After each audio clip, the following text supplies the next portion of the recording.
Ce tableau, cela fait 75 ans que sa famille essaie de le récupérer. Un érudit affûtant sa plume, c'est le titre de cette peinture qui appartenait au collectionneur juif parisien Adolf Schloss. Les nazis l'ont volé en 1943 avec plus de 200 autres œuvres. Aujourd'hui, Laurent et Michel Vernet, les petits-fils d'Adolf Schloss, sont venus tout droit de France pour ramener le tableau dans la famille. Un tableau de plus ou de moins dans la collection Schloss, c'est pas très important. Ce qui est important, c'est qu'il soit restitué et qu'on rappelle l'histoire, à qui il appartenait et comment ça a été volé et pourquoi, et tout ce qui est arrivé aux Juifs et à d'autres aussi. Le processus de restitution a été complexe.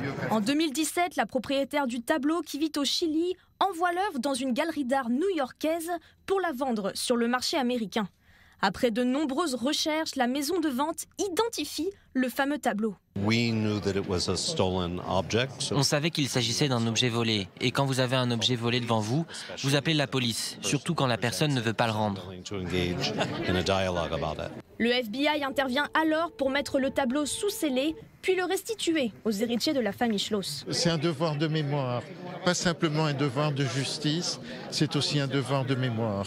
Également présent pour la cérémonie de restitution, Jean-Yves Le Drian, ministre des Affaires étrangères, qui souligne l'importance de l'événement dans le contexte actuel. Alors que la France doit faire face à une résurgence de l'antisémitisme sans précédent depuis la fin de la Seconde Guerre mondiale, cette restitution, c'est aussi un devoir de conscience. Un message qu'Eliane de Martigny, héritière du tableau, tient elle aussi à partager. Et quand on voit tout ce qui se passe actuellement contre les Juifs, ça me fait très très peur.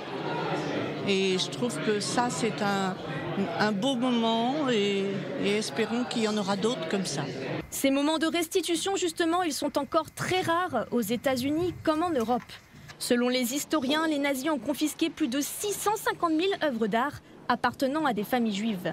Aujourd'hui, on ne sait pas combien ont été restituées. C'est difficile d'avoir un chiffre exact puisque, en général, les musées n'en parlent pas, les gouvernements n'en parlent pas, puisqu'il n'y a aucune responsabilité, si vous voulez, de rapporter ce qui se passe au niveau des restitutions. Plusieurs textes demandent aux particuliers, aux musées et aux galeries de restituer les œuvres volées par les nazis, mais en pratique, ils ne sont pas toujours respectés.